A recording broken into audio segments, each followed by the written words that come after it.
Toca mates ara? Què va, toca filo. De puta mare, de puta mare. Tio, a mi me la suda amb això. El Puig. Em queda bé? Però bueno. Nois! Què passa? Per què corres? Us he d'explicar una cosa. És important? És que no vull perdre el temps. Tio, ets un morde, deixa-la parlar. Joder, aquesta nit he tingut un malson. Us ho juro, no paro de pensar en ell. Era massa real. Pot ser una paràlisi del son. Fa temps vaig veure un reportatge a la tele que deien que passa molt poques vegades i que... I ens ho acabaràs d'explicar, que si no el Puig ens posarà un parte.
Es pot saber qui m'ha pintat això?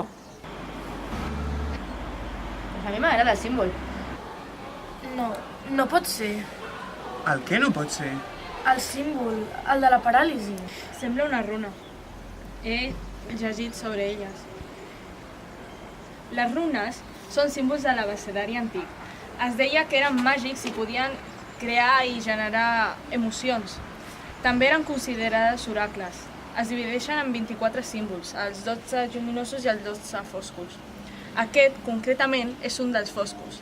Es diu Wyrd. És el més perillós i també el més estrany.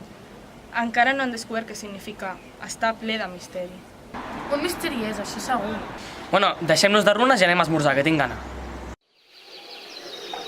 Per qui és el cafè? Per la Lisi.